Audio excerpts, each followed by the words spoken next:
Most time our politicians just bring in policies too, for sure. Welcome to Global Morning. The legislature was carefully crafted to 22.2% inflation rates as of April this year. What does that say about where we are as a country? I think Nigeria has resorted to being resilient. The National Assembly is something that must be gotten right. Before you call a police station, before they even leave, they'll take permission from I don't think there's really anything on ground to improve. the struggle, the ASU strike. The Minister of Education volunteered and said, give me 2 weeks. It was a lie.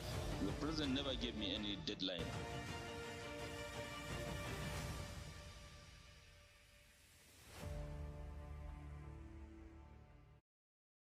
Good morning and welcome to the AM News on Global TV in Nigeria's capital, Abuja. I am Judith Peters. President Bola Ahmed Tinubu has appointed a special investigator to probe the Central Bank of Nigeria, CBN, and related entities. President Tinubu named Jim Obazi, the Chief Executive Officer of Financial Reporting Council of Nigeria, FRCN, as the investigator. The president, who said Obazi would report directly to his office, also asked him to investigate CBN and key government business entities, GBEs. Now, the heads of state and government of ECOWAS have in Abuja called for the immediate release and reinstatement of President Mohamed Bazoum as his legitimate head of state and government of the Republic of Niger. In a communique at the end of the extraordinary summit on socio-political situation in the Republic of Niger, read by the President, ECOWAS Commission Umar Tauri, the leaders also rejected any form of purported resignation by President Bazoum and declared him as the only recognized and elected president by ECOWAS, the African Union, and the international community. Prince Adegoke has the details. Head of State and Government of ECOWAS have in Abuja called for the immediate release and reinstatement of President Mohamed Bazoum as the legitimate head of state and government of the Republic of Niger. In a communique at the end of the extraordinary summit on socio-political situation in the Republic of Niger, read by the President, ECOWAS Commission Omar Toure, the leaders also rejected any form of purported resignation by President Bazoum and declared him as the only recognized and elected president by ECOWAS, the African Union, and the international community. The leaders expressed strong condemnation on the attempted overthrow of constitutional order in Niger and the illegal detention of President Bazoum, as well as members of his family in government. In the event ECOWAS demands are not met within 1 week, the leaders said they will take all measures necessary to restore constitutional order in the Republic of Niger. In this regard, only official acts of President Bazoum or his duly mandated officials will be recognized by ECOWAS. 2, condemn in the strongest terms the attempted overthrow of constitutional order in Niger and the illegal detention of His Excellency President Mohamed Bazoum, President and Head of State of Niger, as well as members of his family and government.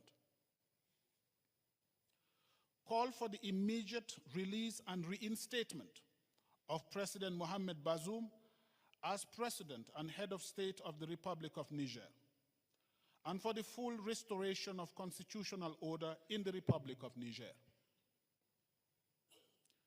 Reject any form of resignation that may purportedly come from His Excellency President Mohamed Bazoum. Consider the illegal detention of President Bazoum as a hostage situation and hold the authors of the attempted coup d'etat solely and fully responsible for the safety and security of His Excellency President Mohamed Bazoum, as well as members of his family and government. The summit, hosted by President Bola Tinubu in his capacity as a chairperson of the ECOWAS Authority of Heads of State and Government, also agreed to appoint and dispatch a special representative to deliver demands of the authority. In his closing remarks at the summit, President Bola Tinubu rejected the coup and interruption of constitutional order in Niger Republic. I've briefed some of you about the actions that I've taken. I'm prepared to abide by all resolutions necessary.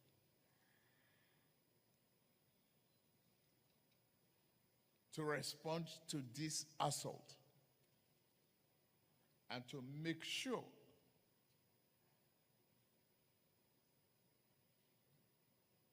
that our colleague, the President Bazoum, is safe and that democracy is restored in Niger Republic.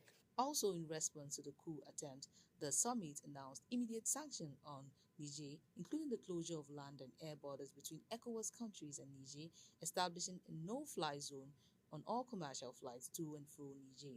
President Patrice Talon of Benin Republic, Alassane Ouattara of Cote d'Ivoire, Adama Barrow of the Gambia, Nana Akufo-Addo of Ghana, Embolo of Guinea-Bissau, Macky Sall of Senegal, Farouk Nasibe of Togo attended the summit, while the presidents of Cape Verde, Liberia, Niger, and Sierra Leone were represented.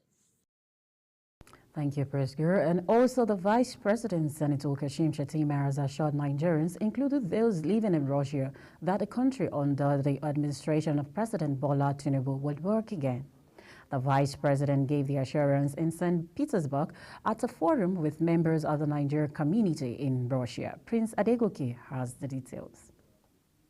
The Vice President, who was addressing concerns raised by members of the community, assured that in the next 9 to 12 months, there will be a swift change in the fortunes of Nigeria. He further expressed confidence in the capacity of President Tinubu to transform Nigeria, noting that the president passionately believes in the Nigerian project. So very soon the issue of Japa will be over. Our target is to train 1 million Nigerians on digital skills. But most importantly, ladies and gentlemen, to say that I'm impressed with the discipline, with the maturity exhibited by the members of the Nigerian community in Russia is an understatement.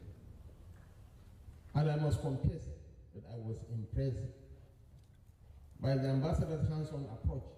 He virtually knows all the leading lines of the Nigerian community. Citing examples of Tinubu's sterling performance as Lagos State Governor, Senator Shettima says the president has shown the propensity to inspire development across the sectors, as he has also shown the zeal, passion, as well as the commitment to transform Nigeria. My leader, my boss, my principal, President Bola Ahmed Tinubu, is irrevocably committed to the Ajaokuta and the Alston Aluminium Smelter Company of Nigeria in Akwa Ibom. Representatives of the Nigerian community in separate remarks commended the initiatives of the Tinubu administration to actively engage with the Russian government to improve relations between Nigeria and Russia. The renewed vision and the renewed hope that Your Excellency has brought together with your principal, the President of the Federal Republic of Nigeria, Asiwaju Bola Ahmed Tinubu, I know the agenda you have for Nigeria will be pacifying. We will only need to be patient for some time. And the former Vice President Atiku Abubakar yesterday met with some government elected on the platform of the People's Democratic Party, PDP, and other stakeholders of the party. The meeting, which was held behind closed doors in Atiku's residence in Abuja, is not unconnected to recent developments in the party, especially the nomination of the former governor of Rivers State, Nyesom Wike, as the minister by the All Progressive Congress, APC-led federal government. Wike has been on work part with Atiku and the PDP national leadership in the aftermath of the nomination of Atiku and Okowa as the party's presidential and vice presidential candidates for the 2023 poll. All Progressive Congress has summoned meetings of its National Caucus and the long-awaited National Executive Committee to hold on August 2nd and 3rd, respectively. The announcement was posted on the Party's official Twitter handle by the acting national secretary of the party, Festus Falta. The development is coming barely 24 hours after President Bola Ahmed Tinubu approved the date for the meeting in a phone chat with one of his ministers designated and acting national chairman of the party. Senator Abubakar Kyari, the announcement was signed by the national secretary of the APC and posted on the party's official Twitter handle. The press statement also indicated that both meetings would take place in two separate venues. The former Chief of Army Staff, Lieutenant General Tukul Burtai, retired as Commandant President Bola Ahmed Tinubu oversteps in restoring democracy to Niger Republic. He stated this during his visits to Global TV in Abuja. He says the federal government is putting measures in place to ensure lasting peace in Niger Republic.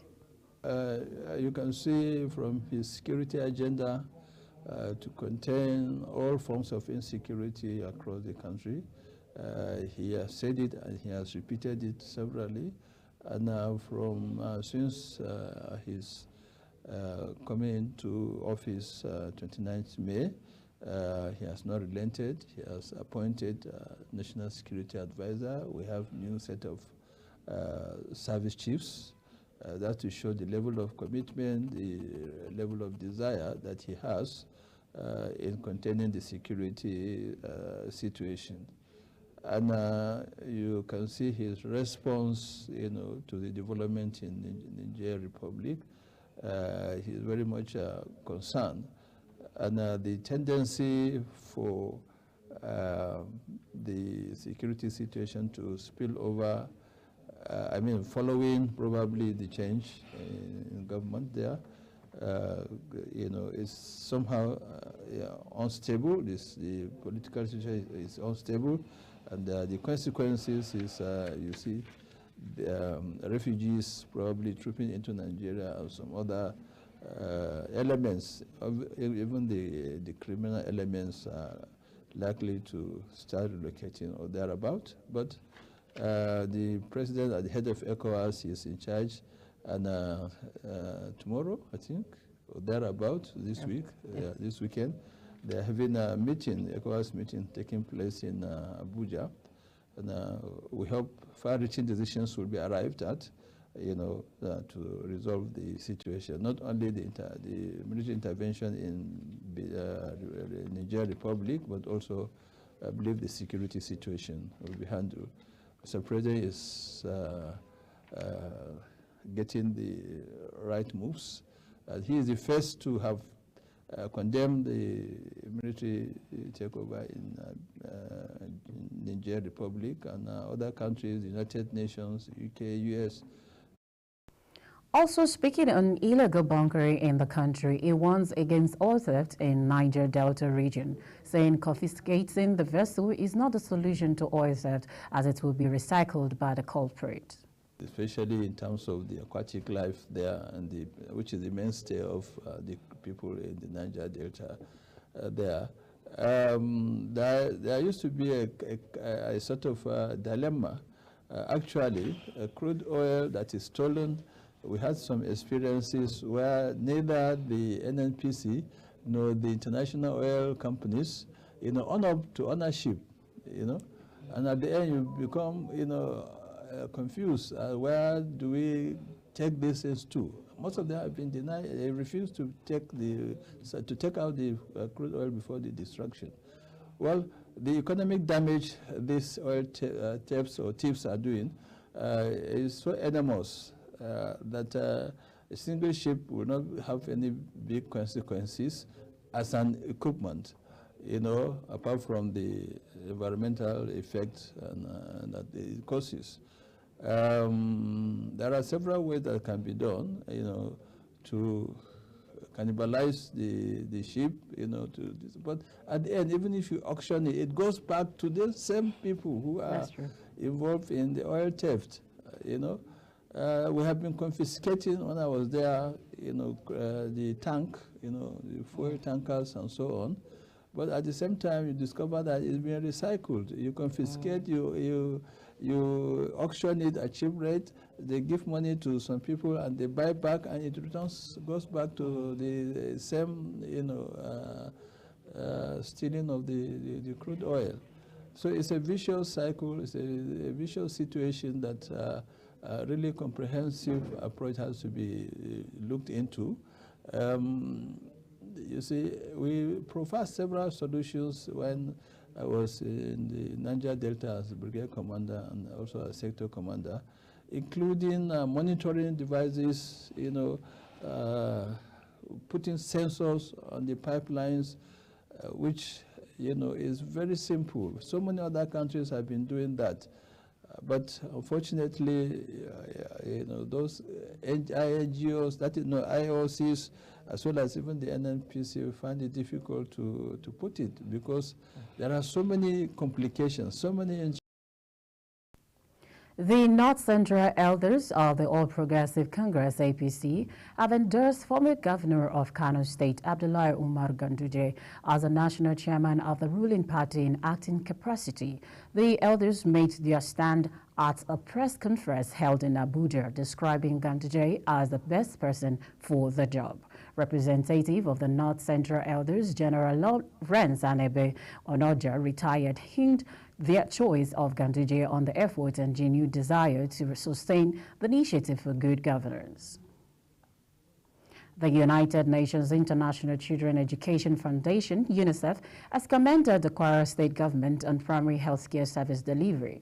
The Chief Field Officer of UNICEF in Kaduna, Ahmed Baba, gave this commendation during the UNICEF media review meeting with Kwara.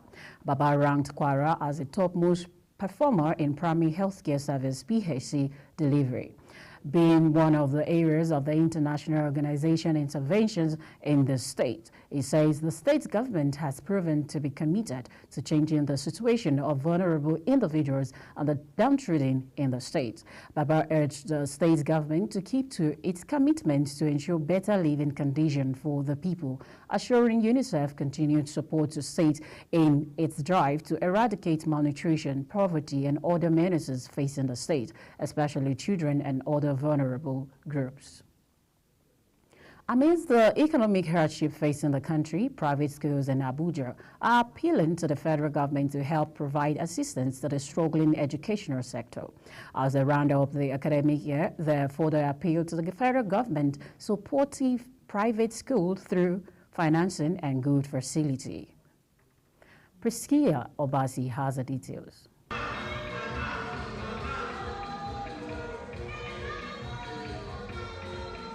The atmosphere at the Blessed International Comprehensive School was filled with excitement and pride as students were recognized for their outstanding achievements, but the significance of the event went beyond individual accomplishments as it drew attention to the challenges faced by the educational sector amidst the economic hardship the nation currently experiences, with parents and teachers expressing their concerns.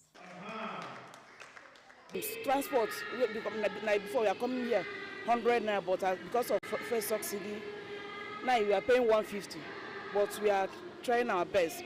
What government needs to do is to improve that, to encourage schools.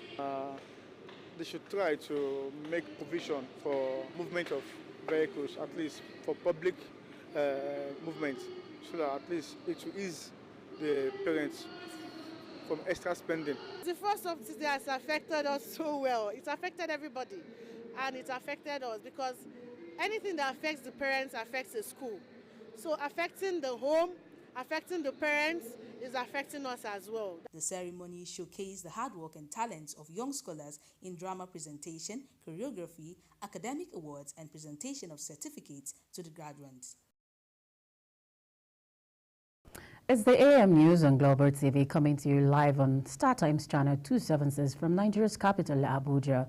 Do well to follow us across our social media platform at Global TV NG. We'll be back after this break. Please don't go nowhere. Welcome to Global Morning here on Welcome to the AM News. The death toll from flooding. Most time our politicians just bring in policies too, for sure. Incidentally, we have several more stories. The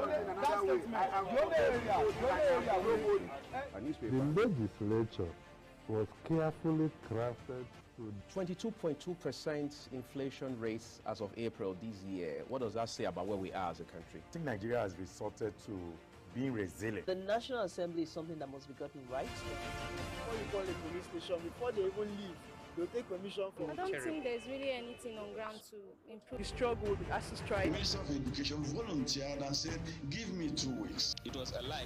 The president never gave me any deadline.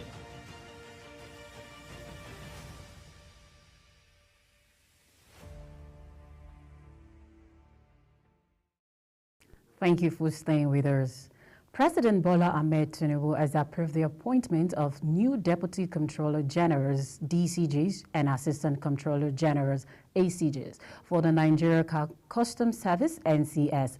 This is sequel to the appointment of the Acting Comptroller General of Customs, Adewale Adeniyi, on June 19th, and the need to replace senior officers of the management cadre who recently retired from service.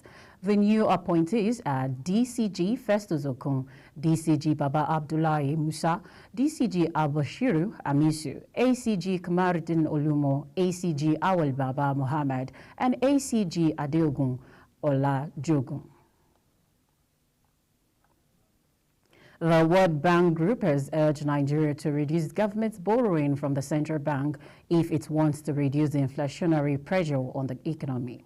World Bank's lead economist of Nigeria, Alex Sinert, stated this during an economic review section at the Lagos Business School. In his keynote presentation, Sinert commended the government over its recent economic reforms, but noted that the reforms would have to be sustained for the economy to recover from present shocks and record considerable growth in the near future.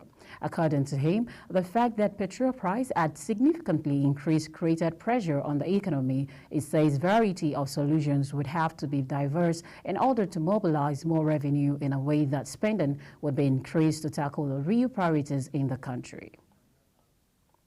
France and the EU have cut off financial support to Nigeria after a coup toppled the West African country's democratically elected president. In a statement, France and Niger's former Colonel Powell called for the immediate return to the Nigerian constitutional order, adding to the mounting international pressure on the coup plotters. The move came shortly after the European Union suspended all security cooperation to Niger earlier Saturday and announced it would no longer provide financial support. Niger is one of the world's poorest countries and receives hundreds of millions of dollars each year in assistance. Abdurrahmani Tiani, a general who led the country's presidential guard, was declared the country's new leader after President Mohamed Bazoum was detained earlier this week. And while the international community, including many African states, have condemned the coup in Niger, Russian mercenary leader Yevgeny Prigozhin has his own take. In a long message posted to social media, Prigozhin blamed the situation in Niger on the legacy of colonialism and alleged, without evidence, that Western nationals were sponsoring terrorist groups in the country. Niger was once a French colony, and before this week's patch, it had been one of the few democracies in the region.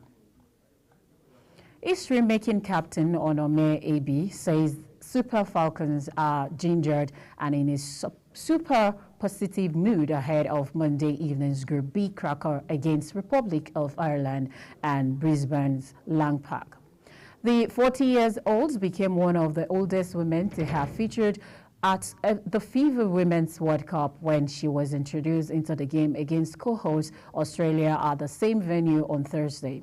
She is also one of the few women and the only one from the African continent to have played in 6 finals, alongside Brazil's Marta and Canada's Kristen Sinclair.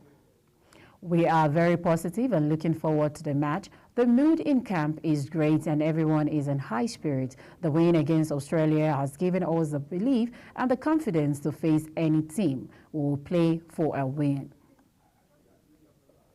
And that's all for the AM News on Global TV, live from Nigeria's capital, Abuja. We're on StarTimes channel 276 from Abuja, Nigeria's capital. You can also follow us across our social media platform at Global TV NG. I am Judith. Enjoy the rest of your day. Welcome to Global Morning here on Welcome to the AM News. The death toll from flooding. Most time our politicians just bring in policies too, for sure. Incidentally, we have several more stories. The legislature was carefully crafted to 22.2% inflation rates as of April this year. What does that say about where we are as a country? I think Nigeria has resorted to being resilient. The National Assembly is something that must be gotten right. Before you call a police station, before they even leave, they'll take permission from I don't think there's really anything on ground to improve. We struggled as to strike. The Minister of Education volunteered and said, give me 2 weeks. It was a lie. The president never gave me any deadline.